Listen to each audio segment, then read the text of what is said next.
I'm Brent Ruff. And I'm Josh Tafke. And this is the Hunt Trap Fish podcast. Today, we sat down with Chuck Gooding. Chuck is a single-season Grand Slam holder a couple years ago after he's had 2 kidney transplants and just recently completed his World Slam. And we talked everything turkeys, obviously, and another Stump Tafke episode. And he made me kind of look like a bit of a fool. Just because he's not brushed up on his U.S. history. But anyway, without further ado, please give it up for our friend Chuck Gooding. Yeah, that was definitely I still haven't got to meet your mom and dad or your brother. We'll get there, Tafke. Is this the guy I put the questions together for? Yes. Oh, okay. Yes, that's the guy. Yeah, he likes to make me look stupid. I tried to make you look stupid. It didn't work last time. No, he made me look kind of dumb, actually. Dude, the ferret one, that's not even fair. You had no way of knowing I had ferrets at my uncle's welding shop. What was the question? What four-legged animal was it other than dogs, did they historically use to hunt rabbits? The question was, what other four-legged critter besides dogs that they used to hunt rabbits or something? Yeah, something like that. He got no idea. He got the horse and then ferret, and before he even got hawk or eagle out of his mouth, I'm like, it's a ferret. No kidding. I didn't know that. They used to call them pocket beagles. Keep it in your pocket. When the dog can't get in, you let that go. It chases it down the hole. Pocket beagle. I'd be done. Mm-hmm. That's interesting. It's not legal to hunt them with ferrets anymore, I'm pretty positive. I thought that was more like a European thing anyway.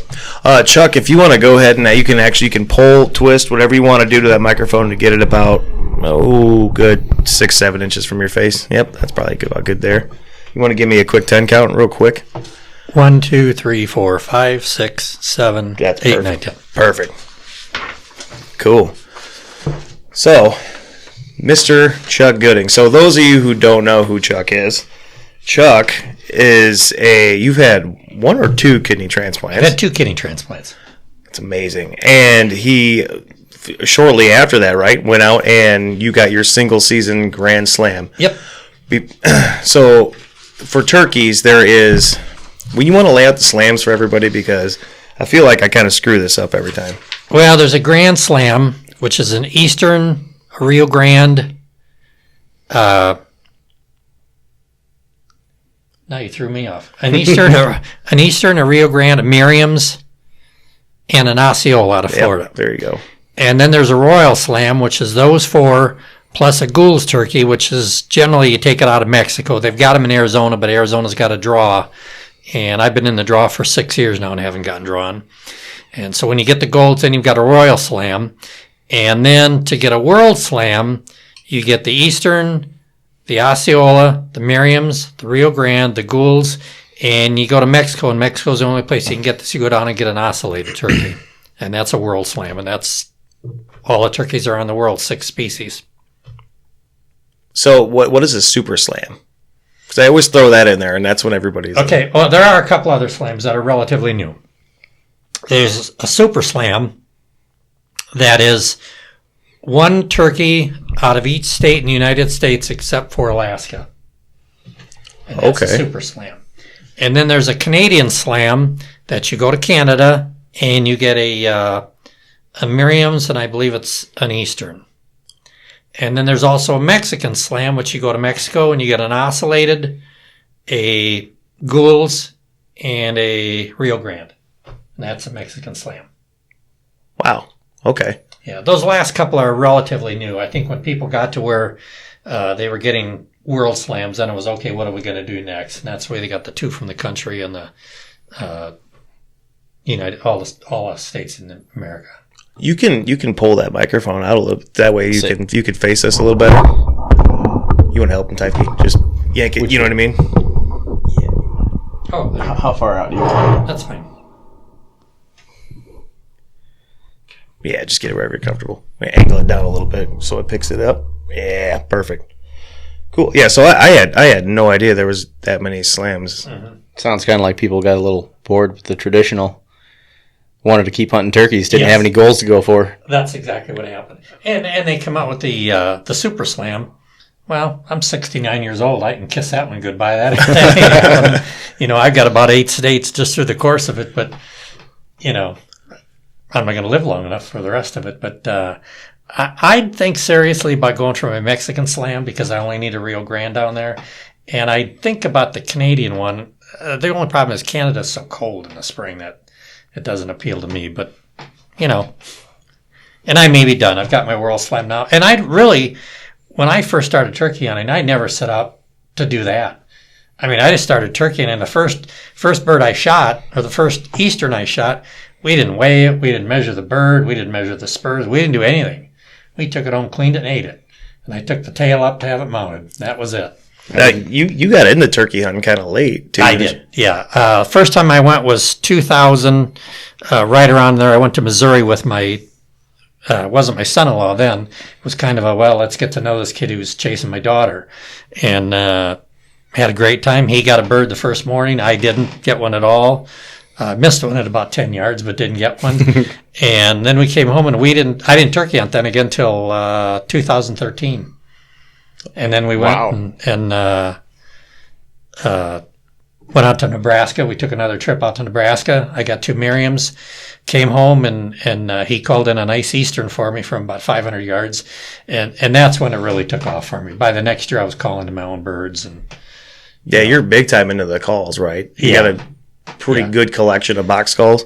Yeah, I bought 2 in an auction, a charity auction last week. And then I bought another one from the National Wild Turkey Federation. They had from the annual convention, they had an auction. I bought one there. So, yeah, but I don't buy very many anymore. I must have, I don't know, maybe 40. And I don't buy many anymore. I've only got 2 call makers, really, that I buy from now. I mean, do you use all of them? Oh, yeah. Really? I mean, I don't use all of them every time I go, but I'll go through and pick out. Generally, what I'll do like this year is I bought 2 last year, so I use those 2 this year. And I've always got one from a call maker named Marlon Watkins over in Ohio. And I've always got one box, was the first box actually I ever bought from him. And I always take that box along. And I'll use anything new I've got just to try it, see if I like it, see how it works. And almost without fail, not because these calls aren't good, because the calls out of the 2 guys, Marlon Watkins out of Ohio and Tim Bullock out of North Carolina, they're 2 of the top call makers in the country, and their calls are incredible. Tim just got named Call Maker of the Year by the National Wild Turkey Federation and won a couple other awards at the annual convention this year. So, he's good. Marlon's won all his awards in the past. He doesn't enter the contest anymore. So they're pretty good call makers and just tremendous calls. But I've got the first one I bought from Marlon is just such a good call for me. There's something about the call and the way I work at that. I end up getting a call from them or getting turkey with that box call from Marlon every year. Do you use one box call, say, for all 5 subspecies? You could use it for all 5. Or 6, whatever. Yeah, no, you could use it for all 5. You don't use it for the ocellated. Ocellated is different. How? I'd rather not say right now. Oh. But that's a stump Taifke question. Yeah. Sure. We're definitely playing later. All right. But it will be brought up later. Okay. Yeah, because I mean, like Miriam's and stuff, and Rios, they're all pretty much the same as an Eastern. Yep, they're all the same. They've got little different quirks. They've all got a little bit different quirk, but basically they're all the same. Yep. Taifke, do me a favor. Grab that microphone and go like this. Just carefully. Yep, perfect. Yep. Sorry, didn't mean to interrupt. There was a slight echo. That might be because we're in a tiny little room, Brent.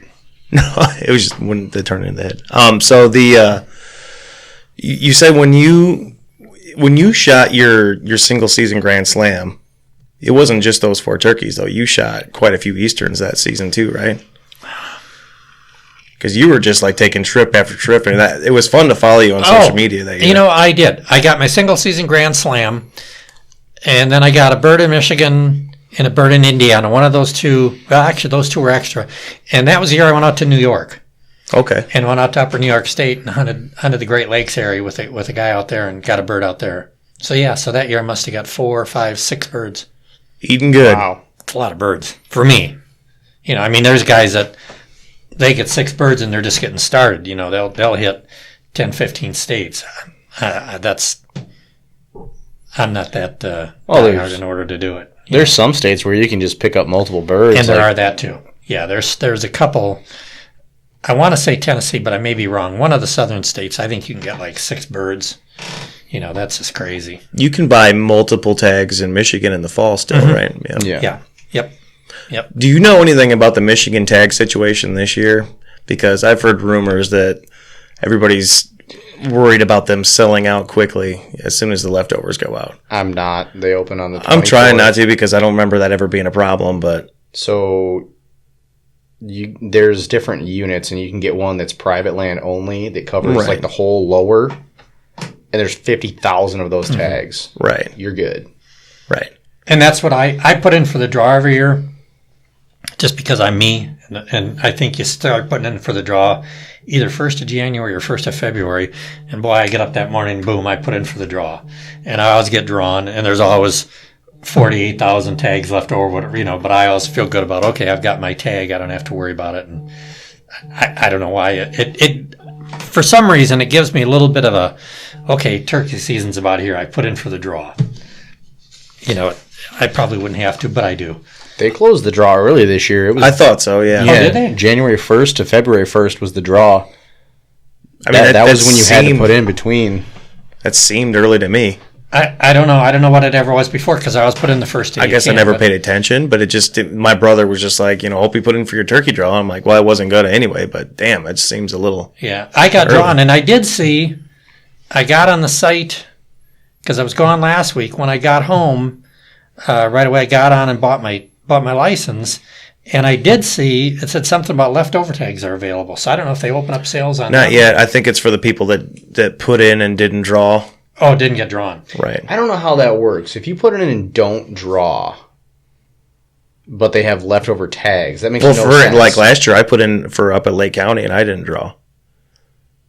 So you put in for a specific. I didn't draw for right. I didn't. That unit or whatever, but I didn't draw for that unit. So. Oh, because you put in for the draw, you could buy a ticket or buy a license for somewhere else in the state. I thought, if I remember correctly, that's how that worked. So. Yeah, I was reading up on that a little bit. Yeah, you guys are allowed to buy, if you have your base license and you put in for the draw, you're allowed to buy as soon as they draw. But then everybody else has to wait until, I think, March 24th. Yeah, I think I have a reminder on my phone. Me and my brother were just talking about it because he scared the hell out of me because he sent me a text and he's like, hey, just a reminder, leftover turkey tags went on sale this morning. Make sure you grab them. I'm like, oh, yeah, okay. So I get on my phone. I start going through it.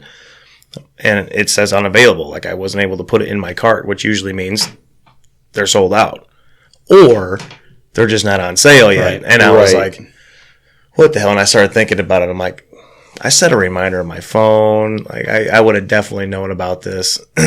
and I looked and I'm like, okay, so my reminder on my phone was for the 21st or 22nd. So I think it was the whoever didn't draw or whatever.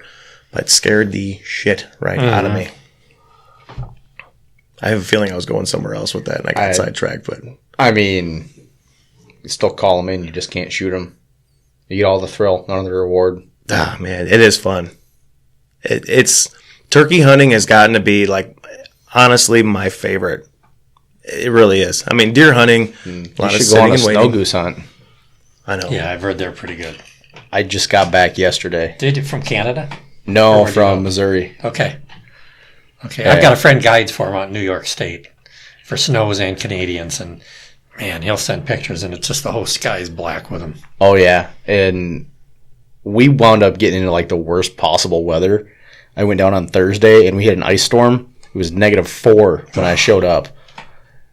So the first 2 days we hunted were just junk. Like we got one volley each day for the group of guys, and the guide was apologizing. I can't say enough about the guide. He did absolutely amazing. He did everything he could in his power to get those birds in. Did you shoot better on the goose hunt than you did the rabbit hunt? You embarrassed yourself in front of Kevin Murphy. I didn't shoot bad on the rabbit hunt. I hit every rabbit. It was the shells you were using, though, right? Yeah, isn't that what they were giving you shit about? I was using 8s. They're like, "Why are you using 8s?" Like, well, they're high brass. DJ said 7.5s were fine, so I went with 8s that were high brass because that's all I could frickin' find. Yeah, they're not fine. They're definitely not fine. What did Kevin Murphy tell DJ to tell you before you left for your goose hunt? I believe he said to buy more shells. Did you run out? Oh, no, not even close. Oh, no. No, I had a case and I might have shot a box. Oof. We didn't. The last day was a really good hunt, but we didn't have wind in the morning, so it was hard to get the birds to decoy because the sock's got to be moving. And like by the time we got to the evening, we had 3 or 4 really good volleys come in, and we could shoot at them. But again, like an hour before dark, we lost our wind, and they wouldn't come within 100 yards. That's all right. Shells are gold. You know, Just sit there another year. I'm not mad about it. DJ bought like 2.5 cases to take down, so we were all laughing. As soon as the guide heard that, he's like, "Oh Lord, that's a jinx!" Like, don't you put that evil on me? I want to shoot some birds. I know what I was getting at earlier. The DNR. Kudos to them for simplifying the tag situation online. Did you always go to the gas station or something to get yours? I had Being out of state. I had a bait shop I used to go to all the time. Okay. And they always carried them. And but did you just go in and be like, I want a out of state turkey tag for whatever, Cass County, Barron County? I need a non-resident turkey tag for, I want to say it's section ZZ. ZZ is like everything below the rifle line in Michigan. Yeah. Yeah. And I feel like they changed that up slightly here in the last couple of years with the zones. Well, there's ZZ, there's ZF. One of those slightly changed, I thought. But I looked this year, and ZZ is, as they showed it in the book, it was literally the rifle line up in Allegan where it goes across like the shotgun and straight brass only zone. ZZ, I think, has always been the same. Yeah, that's the one that I know that is below rifle line. I don't know about the other ones. Anyway, I always buy my stuff online just because it's easier. For everything else anyway. It's just around here. I mean, I don't know. I'm not originally from this part of the county, so where I was, it was just more of a pain in the ass to go to a gas station and they don't know what you're talking about, or to find somebody to help you at Walmart, and then let alone if they knew what they were doing. So, I did everything online, and the turkey license when I first started hunting was really kind of complicated, trying to figure out, not complicated, it was just a pain in the ass because you had to remember what zone, what hunt, and the hunts used to be split up a lot differently too. It used to be like a week at a time, right? Yeah, they had 3 different hunts. Mm-hmm. So you'd have, you would draw for the first week, and it would suck because it'd open on like a Monday, remember? Opening day would be like Monday, and then the last day would be Sunday. And then you'd have the second season, then the third season. Then you'd have I think it was the 4th season, right? Or was it the 3rd season that was the entire month of May? I don't remember. Yeah. But, I mean, it was just a pain in the ass. And then last year they stretched it into June. They opened that season. That was real weird long last year. It was weird. It was a whole separate season, I thought. It was like if you got any of the seasons, I feel like, and then if you didn't fill your tag, you could have gone back out like in the middle of June for like a week. No, it was like the whole month. Was it? The whole month of June? They had like a month at the end where if you hadn't shot a turkey and you had a tag, they're like, hey, go ahead and give it another shot. I didn't know that. I meant to do a little bit of research into that because I thought that was strange. Like, why? That was my understanding of it. I didn't do a whole bunch of research into it, but that's kind of how it was explained to me. My brother had a turkey tag last year, and that's what he was saying. So I don't know. If there's too many damn turkeys running around, I don't see that being a problem for anybody. Right, and I mean, it's toms only, so it's not like you're going to shoot a pregnant hen or anything and hurt the clutches. Yeah, it was just odd, and they've never done that before. But yeah, I didn't know that. I knew it went into the first week of June, but I didn't know it went the whole month. I think you could get a tag that covered the entire season, Are you sure it went the whole month? I thought it was just a week in June. It might have been only a week. Somebody was telling me it was a whole month, but I didn't look into last year's season. Either way, strange, right? Yeah. I know the ZZ goes from April 21st to May 31st. So that covers just about the whole season, too. Oh, okay. I don't like hunting in May. Why? I don't like it if it gets hot on me.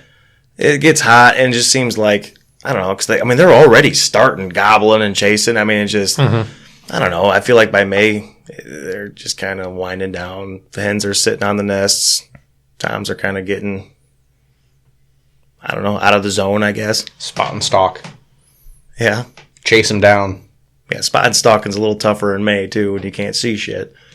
Oh, yeah. Foliage on the trees, because, I mean, turkey season's cool, because by opening day, the woods will look, almost barren by the end of that first week. You get to watch everything blossom and come out. And yeah, that last week in April there is pretty cool. The place I hunt in Michigan, by the last week of April, and he's got water on it too. I'm sitting there watching wood ducks looking for nesting spots in the trees. Oh, man. And all kinds of stuff. He's got pileated woodpeckers in the woods looking for trees or looking for nests. And, it is neat. There's all that stuff is just starting to breed and starting to look for homes and stuff.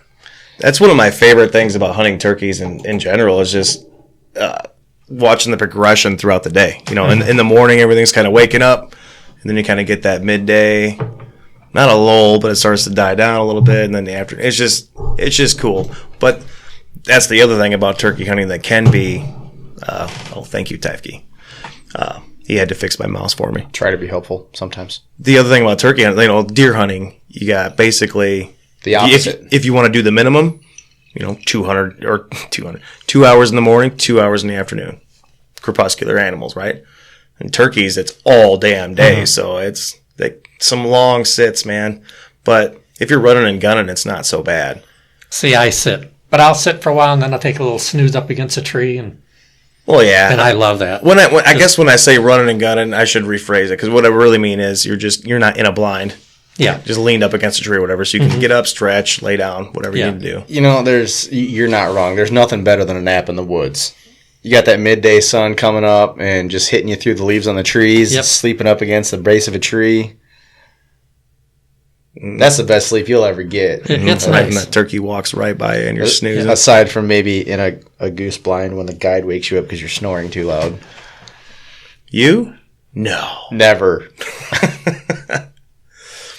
I went out to Maryland one year goose hunting, and the second night, we hunted the first day, then we went out drinking. And we were in pit blinds. Yeah. And the next day, I must have got a case of the flu because I was awfully sick. And I spent the bottle flu? majority of the day laying on the bench in the blind, and they'd say, birds. And I'd sit up, and they'd open up the top of the blind, and I'd get up and shoot and lay right back down again. Oh, it was miserable. It was the most miserable hunt I'd ever been on. It was fun. So you've done you've done the World Slam. I mean, so as far as turkey goes, there's not, I mean, besides like your Mexican Slam and blah, blah, blah, what you're considering, but like, have you ever thought about going back out with a bow? No. Trying it again? Have absolutely no interest in bow hunting turkeys. I see too many guys or hear about too many guys that wing a bird or hurt a bird and the bird runs off. The first year I was down in Florida, the guide had a guy out and the guy had got a bird with a shotgun there the last time. And this time he wanted to get one with a bow. And he went out and he winged one and they saw it go down. The guide was sure it went down and he hunted the whole day, never found the bird. So that bird's out there dying somewhere slow. And that just irritates the hell out of me. I don't care if somebody else wants to do it. That's their business. I'm not going to do it. It's a little bit to me like I got birds 2 years ago in the freezer and kind of forgot about them. And when I did get them, they were freezer burnt. And ended up throwing them away. That's just a cardinal sin to me. It's just like, oh, you dumbass. Why bother hunting if you're not going to? So now I don't freeze my birds. I take them home, and in the first week, I either eat them or make something and give it to one of my sisters to try wild turkey. Yeah. So. Do you keep the legs too, or just the breast? Oh no. With the first year or two we hunted, all we took was a breast, and then I got talking to. I was still working then. And I got talking to one of my retailers who hunted turkeys, got talking to his wife, and she said, I do this and this and this with the legs. And I said, really? And she said, yeah, you got to cook them in the crock pot all day and then pull the tendons out. So I've got a recipe. It's called wild rice and wild goose. Okay. And it's got, you make a cream sauce, and then you take a box of Uncle Ben's wild rice, and I take it's one leg and one thigh, and I put it in a crock pot overnight with a couple bay leaves, a little bit of salt, a little bit of pepper. Then I just peel the meat off there, mix it all together, and make like a casserole. Yep. Oh my God, I'd rather eat that than the breast now. Oh man, that's a sin. My guide was from Wisconsin. If you call that a casserole, that's wrong. That's hot dish. There's no noodles. Hot dish. Hot dish. Well, it's a hot dish, but it's good stuff. And I've got my daughter, if I make it makes about a 2-quart casserole dish, and I'll make it and take a bowl over to her, and she'll end up coming back for more. It's delicious. God, yeah, that sounds good. I know. I can't wait, man. The legs they're really good, though. Mm-hmm. We do the taco thing. We do the slow cook them all day, like you said, pull the tendons out and shred it. And then I cook it in just water and like Ortega taco seasonings, which pisses Allie off because, of course, she's Miss Organic and likes to come up with her own stuff all the time. Okay. But why do you use water? Why don't you use like a chicken broth or something kind of like that just to add a little bit of flavor? I want to say I have done, not an only chicken broth, but I think I've added some before, or some of that Jameson. It's like broth or bouillon. I'll say Jameson is whiskey, buddy. Yeah, wrong. It's Irish whiskey. Wrong Jameson. No, that's the perfect Jameson. I do mine in water too. I've never done them any other way, just because I want that. Well, because we were just talking recently about cooking small game, rabbit and squirrel, and we use chicken broth. Cover the meat. Okay. I was actually thinking about that. To get a more authentic wild game flavor, I was thinking we should probably use vegetable stock instead of chicken broth. Explain. Well, the vegetable stock would be like cooking it with carrots and celery and green beans and whatnot.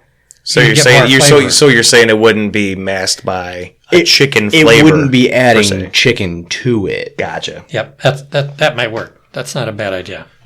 But water is like, I mean, you can make your own broth. Well, ironically, squirrel does kind of taste like chicken anyway. Yeah, it does taste like chicken thighs. You're not wrong. Little tree chickens. 4-legged fuzzy tree chickens. So delicious. But yeah, anyway, so yeah, maybe I'm going to try that though. If I want to say I did try like I said, the bouillon with the turkey legs, but I bet just the chicken broth. That would be, or like you said, like the vegetable stock. Yeah, well, I have a friend who is she's pescatarian, so it's like no land-based protein. She eats seafood. That's it. Mm-hmm. Anytime I make something for her, like we made kind of sort of gumbo on Thanksgiving, and everything that I did was with vegetable stock because we couldn't find seafood stock around here. Southwestern Michigan, where you're going to find seafood stock. That's not a common occurrence. Right. But it turned out amazing. I mean, it didn't have like the watered down flavor of just using water, but it wasn't a protein substitute either. You got all the flavor of the shrimp and the fish and whatever we had in the pot. So, I mean, it didn't really pollute the flavor of the meats or anything. Two of my favorite things to do with the turkey breast, though, are like schnitzels. You ever do those, Chuck? Or you cut them across the grain, pound them thin, bread them, and fry them. That always turns out pretty well. Or my personal favorite is I'll just take like a ranch, like Hidden Valley dry seasoning, cover the whole breast, and just cook it on a charcoal grill, like indirect heat, like real slow, low and slow. Oh man. See, I normally deep fry mine or bread mine in like Frying Magic or something like that, and then either deep fry them or fry them in the oven or bake them in the oven. Yeah, I've done them. The oven works for sure. Man, there's something about that charcoal grill. Yeah, I would think so.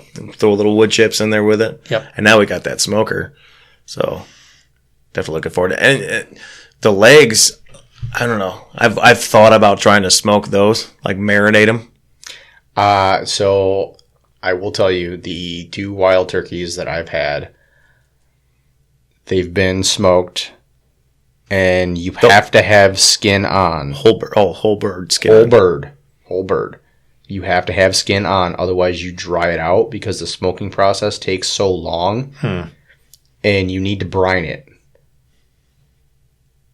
It tasted delicious, but it was just dry as chalk. Yeah, marinate's not what I meant to say. Brine. I'd rather if I brined the thighs and the leg or the the drumstick and then threw it on the smoker for low and slow. I just wonder what that would do if I could pull it like that and shred it like you would like a pork shoulder. You probably could, and you'd have to do the same thing as a pork shoulder, where you like halfway through you wrap it in tinfoil just to hold the moisture into it. Yeah, because unless you left the skin on, which that would be hard without doing the whole bird. All I know is for those of you leaving the legs in the woods, you're just doing yourself a huge disservice because that's good meat and there's a lot of it. I'll say it, you're lazy. Ooh, hey, it is what it is, man. Or you just don't know any better. We weren't lazy. We just didn't know. That's true. It took one time of trying it, and it was like, holy shit, we've been leaving these things behind. What are we thinking? And yeah. It's about the first thing I go for now. I get the breast done just because it's easier. But I feel like there's a group of people that don't hunt turkeys just for the fact that, well, there's not a lot of meat there anyway. Why am I going to waste my time? There's a lot of meat out of turkey. There really is. The breasts themselves are big. They're a lot bigger than they're not like the Tyson chicken breasts you go to the store. Right. And buy, If you think there's not a lot of meat on a turkey, quit shooting hens. Right. And then, you throw in the legs. Gosh, what would you say an average time around here would be, Chuck? 20 pounds? 19, 20 pounds. That's live weight. So bone down meat, probably looking at 5 pounds-ish. I'd guess. Somewhere in there, yeah. Once you take the feathers and the skin, all the guts and everything out of them. And now imagine going to the store and purchasing 5 pounds of chicken. That's a pretty goddamn big package, right? Yeah, that's a big chunk of chicken. Right. For a $15 tag and a hell of a time. I love it. $15 tag and your base license, so... you need your base license to do fishing and everything else. No, that's right. We had it for fishing. That's right. We had you only need it for hunting. Right. Which is weird. But anyway. Not really, because it requires hunter safety to get. True. So they combine that with your DNR sport card. That's right, because where they get you with the fishing licenses, they make you buy the trout stamp now. Do they really? Mm-hmm. Not if you don't fish trout or steelhead or anything like that. If there's no trout and salmon, I believe it's... No, when you buy a fishing license, it's an all-species fishing license now. Did they change that? Mm-hmm. I know 2 or 3 years ago I talked to them, and the trout stamp was like $5 or something.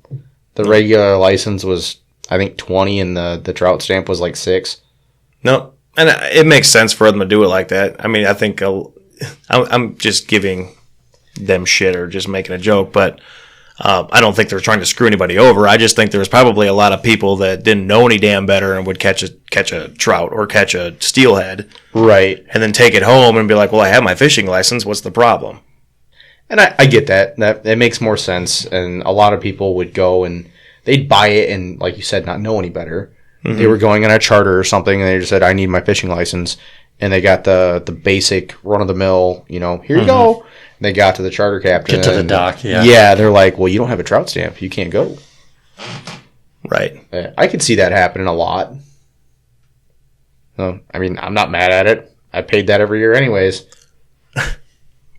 So, your Michigan spots, Chuck, or everywhere, I guess, around here. So your preseason scouting, other than cams, do you do anything else? Well, being retired, I've got a lot of free time that I want. Yeah. So I'll be out driving them. I was past one the other day, and I'll drive and sit a little bit with the binoculars, just see if I see anything, see what's going on. A lot of times I'll get up early in the morning. It may be 6:30, and I'll be laying there and think, I'm take a run up, and I'll jump up and run up and just park along the road and listen, hear if I hear anything gobbling, where they're at, just kind of get a feel for what's up there and what's going on with it. But I got a question while we're on the subject for listening for gobbles. So, like preseason calling for scouting purposes to get gobbles, is that a bad idea? That's a bad idea. Because they'll wise up, yeah? You educate them, yeah. Because they hear you calling. Once season starts, they think you're hen. Well, preseason, they hear that. Well, they don't know season's not open. All they know is they hear hen. And they come in and there's a theory that they'll come in once or twice, not see hen, and the next time they'll quit coming in. Yeah. Yeah, makes sense. So I don't preseason call at all. Just I struggled with that because I'm like, man, it makes sense that they would wise up like anything else. You educate them, but at the same time, they seem like such a damn dumb bird. Well, I don't think they quit coming in the spring because they hear a call and say, "Oh, that's a hunter scouting me." I think they come in a number of times, don't see hen, and finally get to go, hell, I'm not going to bother going over there. There's nothing there, But they get smart. I think they're smarter than people give them credit for. Yeah, maybe. I don't know. I guess I was questioning their memory. I think that's the difference between ignorance and stupidity. Like, everyone always says you can trap a turkey by digging a hole into the ground and putting corn down at the bottom. They're too stupid to back out. Well, they've never seen it before. They see that 3-4 times. They learn. They're no longer ignorant. They're not dumb. Right. Mm-hmm.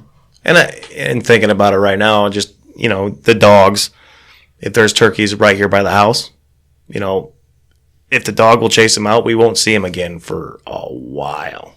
And then they'll keep coming back as long as nobody bugs them. So, yeah, I guess they would definitely wise up. Yeah. But it was a struggle not to bust out the call today because it just seemed like everywhere I went, there was turkeys everywhere. Just to see how they'd react. Oh, yeah. You hear them. I heard a couple gobbles today, and then I don't know if we caught it on camera or on mic, but earlier today across the road here, I saw a large tom with just a paintbrush of a beard. It just gets you fired up, man. And he was, trying to follow his harem and keep all his hens. Mm-hmm. It's just cool to watch, man. They're an interesting bird, I think. I've got a friend of mine. He had 4 come up on her back porch. She lives in the woods. 4 come up on her back porch about 2 months ago, and there's only 2 of them coming now. But it snowed the other day. All of a sudden, she got up that morning. They were both standing out underneath the bird feeder, waiting for her to come out and feed them. And she'll get fairly close to them, and they don't run. And she always goes, "Well, they're not scared." I said, "Well, try hunting them sometime." It's crazy the difference between a bird in a residential area next to a deck under a bird feeder and one out like in a bean field next to a tree line. Yep. And that, so going back to the bow thing, so I was kind of dead set on hunting him with a bow this year until you said what you said, because that was kind of the same thought process I had beforehand was, man, I don't want to wound one. I don't want to miss one, definitely. And the thing I got to keep reminding myself is every season in my head, I'm like, shit. It's turkey season. I'm going to shoot one the first day. You almost play it like it's easy. It's a blast, but you forget that it's tough. I mean, you're reversing nature, right? I mean, you're trying to bring the tom to you when it's supposed to be the opposite. Sure. And what? You don't believe me? I feel like the tom comes to the hen all the time. Nope. No? Nope. That's why they'll lock up, and that's why they'll sit there. If you've got, I learned this the hard way about 3, maybe 4 years ago up in Michigan. I'm sitting in the woods, sitting up against a tree, and I've got a tom about maybe 200 yards down. And he gobbles. I yell back at him. A couple minutes later, he gobbles. I yell back. We played that game for an hour. And I finally said, screw it, and gave up on him. And then I get home and I get kind of researching it and looking at it. Well, once he calls, he thinks you're coming to him. And it takes a hell of a lot of calling before he finally gives up and thinks. And he's got to be all by himself and ready for a girlfriend before he'll come down and walk to you. Well, that's why they say that midday, like between 11 and 1 is supposed to be like the best time, because they're coming off the roost, they're chasing the hens around, the flock kind of breaks up about that time, and that's when they get really easy to call because they're looking for them. They breed all those females. The females all go off to their nests. And all of a sudden, the tom's standing in the field, and he's looking around, where'd everybody go? Well, all of a sudden, he hears, herp, herp, herp, herp, back in the woods, and, there's one. There's a girl. And they'll go looking for her. Sounds like the ladies in Baroda could take a little hint from the turkeys. Maybe not Baroda. Related to too many you. Yeah, I swear, no matter that. Yeah, like we'll go out somewhere or be talking about somebody with a group of people, and it's like everybody that comes up in the conversation, Tyfke's related to somehow. Like, yep, that's my cousin. It's like he's got to do a background check and do the Ancestry.com before he takes anybody on a date. Why do you think I've been single for 5 years, Brent? You don't want me to answer that question, Tyfke. Yes, I'm picky. Anywho, I do want you to answer that. We'll answer that not on the podcast, though.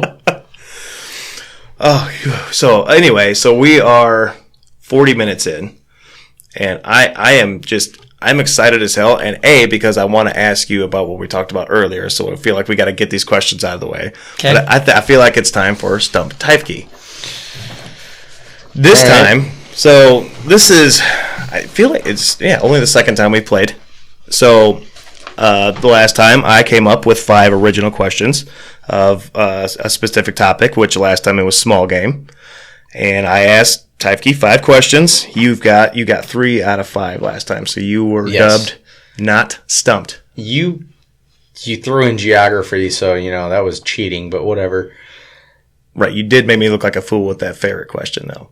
So, but this time I thought it would be fun if since we're doing turkeys, and Chuck is, I consider, somewhat of a turkey hunting, maybe not expert, but at least a specialist. Not expert. I figured it would be cool for him to come up with 5 questions. I have a lack of knowledge on turkeys as well. I have not been an avid turkey hunter, so I feel like this is where we tie the game. Nice. He's formal and everything. Got the paper out, printed, Stump Typke, big bold letters right in the top. I'm going to not look at the questions so I can't cheat. All right, Chuck, take her away. All right, number 1. The ocellated turkey of Mexico has a much higher pitched gobble than turkeys in America. True or false? False. Why? Their gobble is quieter. They're the quietest turkey. They don't gobble. Oh.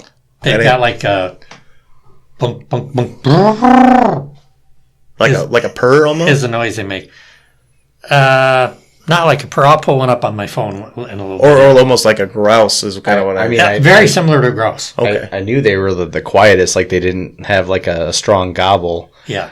They don't... I didn't know it was a purr. Yep. The other day we said... Well, no, it's not. It is more like a grouse. More like a... Thump, thump, like a drumming. Yes. Okay. The bird I got last week down there, we're sitting in a blind on the edge of a sorghum field, and we're sitting there, and the guide about every... Now, they play their calls much more frequently than they do. He played a call. We had decoys out. Played a call about every 2 minutes. And that bird came around a corner, and I saw him, and he turned around and went back, never made a sound, came up a row of sorghum till he was about, 20 yards away from us, and walked out on this 2-track that we were set up on out to the decoy. Never made a sound the entire time. Never made a sound the whole morning. I never heard a bird, and we hunted 3 full days. I never heard a bird.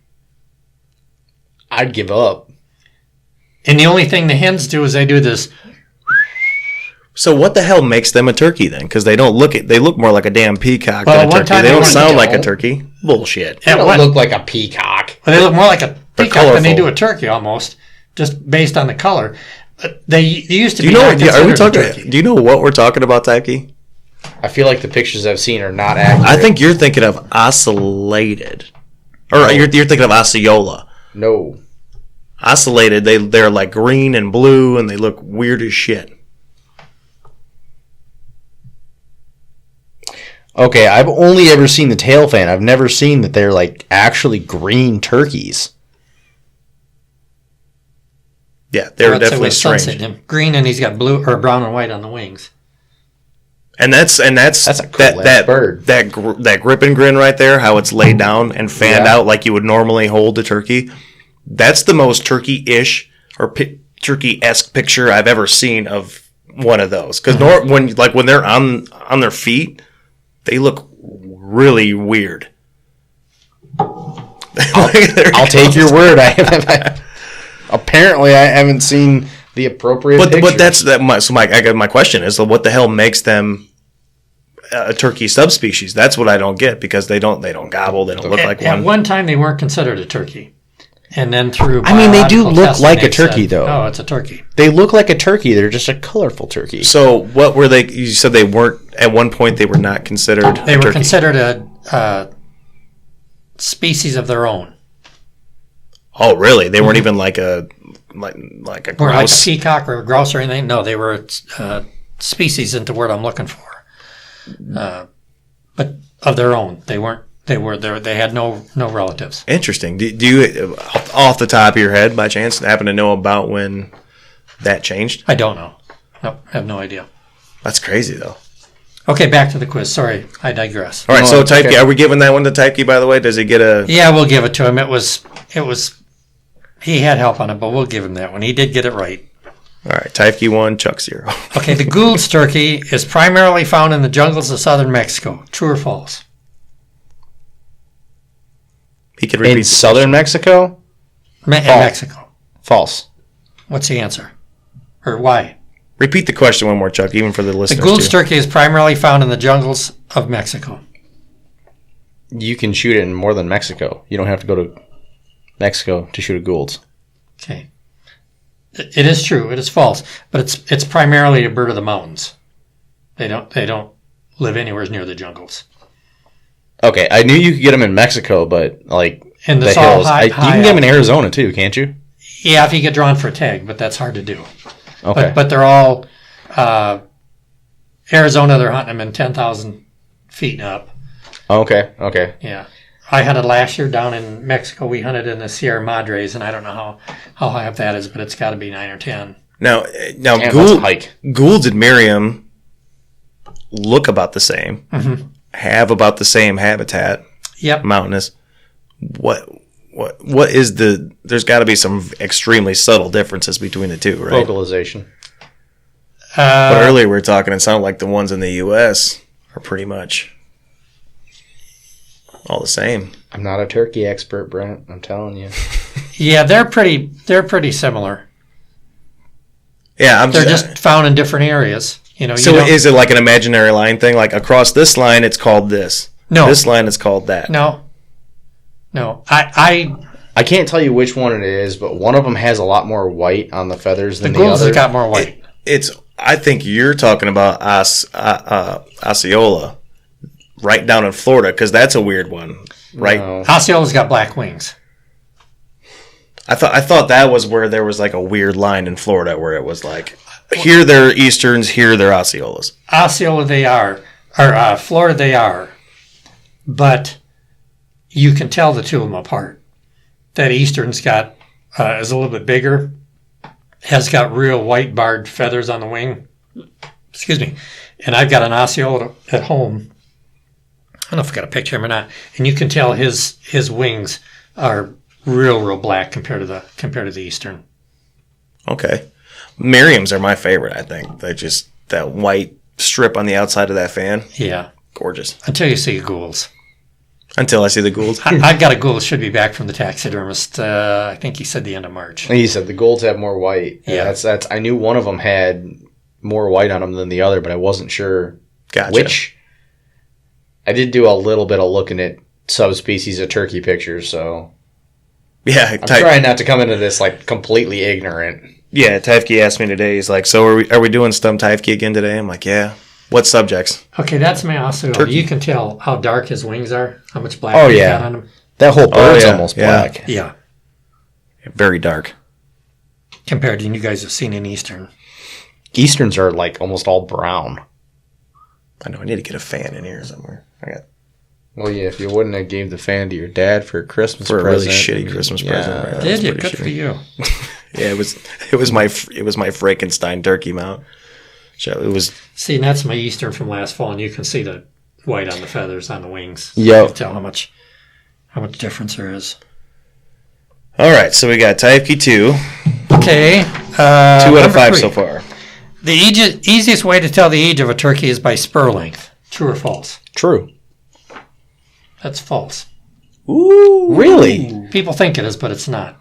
About the only way you can accurately age a turkey is by doing blood testing and like that. You can't tell by the size of the fan, can't tell by the size of the bird or the weight of the bird.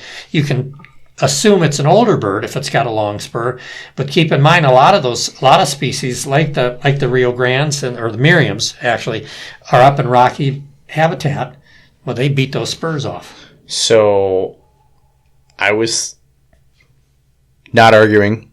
I'm wrong.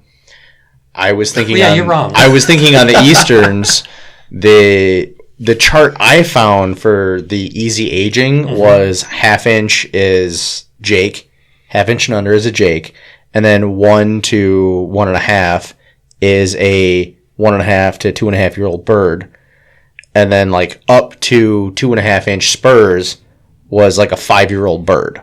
And that's wrong. Now, you can assume if it's got a nub, it's a Jake, but you can also look at the length of the beard, and they've got that little nub, so you know it's a Jake. But once he gets past that, and you can kind of assume, but again, we're assuming. Right. So it's like a rule of thumb kind of thing, like you can use use a rule of thumb, but it's not accurate. It's not. If you were in a court of law, somebody'd toast you pretty quick. Goes to show everything you find on the internet is not true. No. Yeah, I hear a lot of people talk about, I got this 3-year-old bird on cam, or I got this 4-year-old bird on cam. Yeah. And in my head, I'm like, even when people say that about deer, I really question if they honestly know what they're even talking about. You can say it's a Jake or it's a mature bird. And normally speaking, a 2-year-old is going to have spurs, 3/4 of an inch. And you can just kind of tell just by their look, the way they act, that it's a younger bird. And you can tell it's not a Jake by, the beard length and some of that stuff. But he could be an older, but he could be a 5-year-old bird and look like that. So, real quick while we're on the subject, you want to explain what a Jake and a half is? Because I didn't know until you told me what I shot 2 years ago. Jake and a half. A Jake and a half is a Jake that was born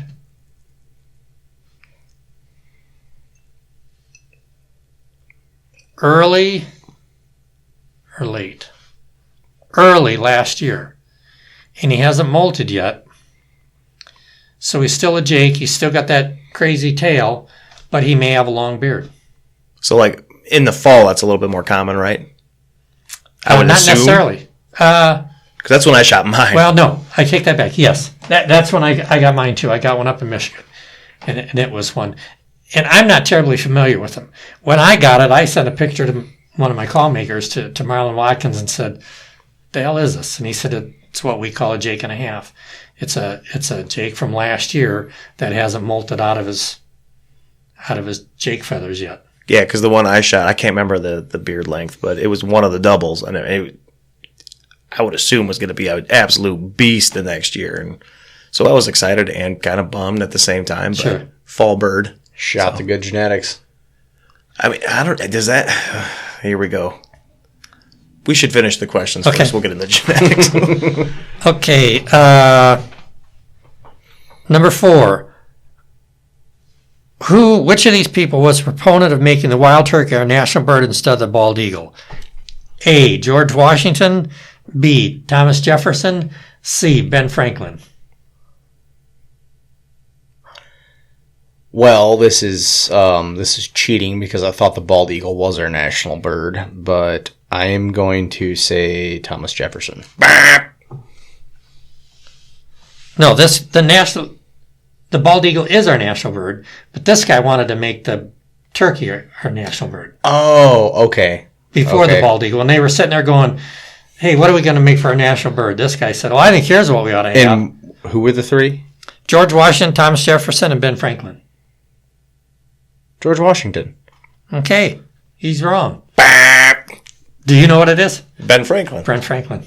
He wrote that big, long, extensive letter, right? Yeah. Because bald eagles eat carrion, and right, there was a bunch of other I don't know what his reason was. Just that he said, "Oh, it should be the wild turkey because it's so regal and it's this and that."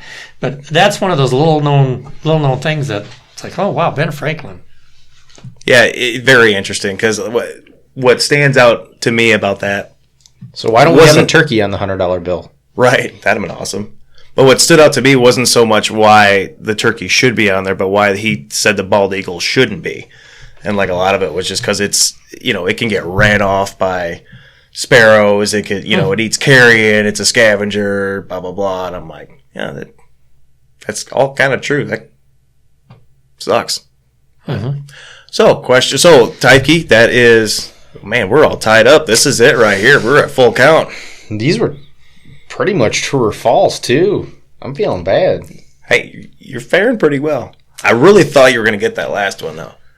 Okay, number 5. A turkey can have up to how many beards? A, 1, B, 2, C, 10, D, 13, or E, 18? I didn't know there was a limit. I want to say I know it's more than 2 because I've shot a triple beard, but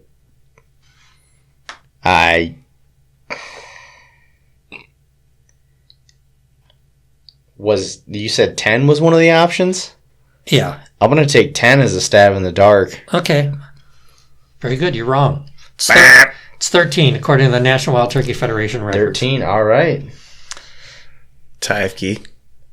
That's a lot. That's a lot of beards. Two out of 5, brother. That's a lot of beards. Where did I? Dang, I thought I had it on here. It was shot by like some 13-year-old kid or 14-year-old kid out in Pennsylvania hunting with his dad. And those things were just 1, 2, 3, 4, 5 right on down the line. And technically, it could be just one tiny little strand, right? Yeah. I shot New York, the second year I hunt out there. I got a bird, full-grown adult. He was strutting, nice big fan and everything. Had a beard that long. Here, the whole end of it, from here on down, had froze off. Is that what, so you get like that white... Well, they can get beard rot too. Well, so I've shot turkeys before. They have the beard's all there, but it'll be like half of it. Like it won't be as thick to make it. You know what I mean? Like, that's probably beard rot. Yeah, like the bottom half of the beard fell off. I've never seen that. I don't know. And then there'll be like a white. God, I wish I had a beard laying around here because I know I have some with it on there. Actually, I think it's fairly common. It just. I didn't know if it was because it froze off or rot. I always assumed it was rot. See, this thing was real thick on the end. It was a weird looking bird, or weird looking beard. Because it was kind of wispy at the top, and then all of a sudden it got real big, and then it was gone. It was done. And the guy I was hunting with said no. How long did you say that was? It was probably 4 inches long. It was a couple of years ago. Just. Yeah. Little paintbrush. I say an actual little paintbrush. Yeah. I do have a bonus question for you here, so you can tie it up. Ooh. The record for the heaviest wild turkey on record is A, 27.5 pounds, B, 32.4 pounds, C, 37.6 pounds, and D, 38.7 pounds. I'm going to go with D. Okay. You're wrong. It's C, 37.6 pounds. It's off by just over a pound. Off by just over a pound. 37 pounds. But you're still wrong. Yep. Lyon County, Kentucky, 2015. Wow. That's a big bird. That is huge. And the guy had previously shot one that was like 35 pounds on the property. It doesn't count if it's farm raised. That's the first thing when I saw it. Well, does this thing let him out of the pen? I'm going to shoot him. Full circle. That goes back to the genetics thing, right? I mean, so apparently that matters. Well, just deer are the same way. I mean, I don't deer hunt, but I know, guys go to Kansas because they know they're going to get a big buck because that's the genetics. Yeah. I don't know. I guess the whole stress thing when they're in the egg is, because they were talking about Josh was talking about the does, when they're pregnant, you got to make sure they're not stressed and they're. I feel like if it's in an egg, you can't really be stressed because it's out of the mother at that point. So you're not getting the hormones from the stress and whatnot. Once it's in the egg, it's like keep it warm. That's it. I was thinking like a mother, human. They say, well, don't stress the mom because it goes through the baby, but half the egg's already laid. Yeah. Once it's already laid, I think the stress is out the window. Then it's just a matter of like how warm it is or how cold it is. Mm-hmm. If they're like chickens, temperature depends on what sex it comes out. But so I have 2 questions that I came up with. If you would like, if you're just gonna keep making type, you look stupid. No, here you go. So you lost. Yeah, 2-4. You got stumped today, Typekey. So what I was thinking, I think I only got 2 of them. I told you I wasn't a wild turkey expert. Just thinking if I could pull them up real quick, maybe we could throw them at our guest. Oh, that's an easy one. I can't do that. Actually, nope. Because one was a Ben Franklin question, which we've already done. And the other one was, I was going to have you name all the subspecies. Me or him? Yeah, you can you do it, you think? I think I can do 5 of them. I don't know. Let's see. No. Eastern, Merriam, Goulds, Ocellated, Osceola. Damn it, there's one more.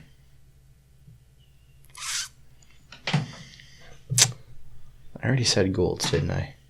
I think so. What am I missing, Chuck? There's a river by the same name. I'll give you that. I'm gonna tell you this. It's the same one that I always forget about. Always. Whenever we do this or I get asked about it, I always forget about this one.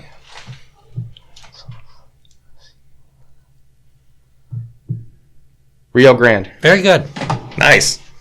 Thank you for the tip. I appreciate the tip. That helped me a lot. Right, but that's for some reason. I'm glad I'm not the only one. For some reason, that turkey, I'm just like, I don't know. They don't exist. Right. It's not a thing. You're not as cool as the others, I suppose. It's a Merriam, I swear. Mm-hmm. All right, well, we can wrap this up whenever. I don't really got a whole lot else to ask. You got anything you want to add, Chuck? Nope, nothing at all. Thanks for having me. Always a good time. We appreciate you coming out. Yes, sir. All right, I guess that's it. All right, we'll talk to you guys next time. All right, everybody, that is a wrap. So feel free to share this episode on any and all forms of social media, Facebook, Twitter, the works. Next week, we might or might not have Ben from On Point Guide Service in here to talk some fishing. We got Brandon, how do you say his last name? I believe it's Sarik, who owns Boss Shot Shells, a local ammunition maker here in Bridgman. So that'll be cool. We got all kinds of stuff lined up for you, so definitely keep your ears to the ground for that. And as always, all music and artwork is done by the Shane Yoder from PutThemInASong.com and the Root No Podcast. All editing is done by me, Brent Ruff. And that's it, Type. You're right, I didn't forget nothing this time, did I? Nope, I think you nailed it, bud. Right on. All right, we'll holler at you guys next time. Say bye, Type Key. Don't be rude. Bye-bye.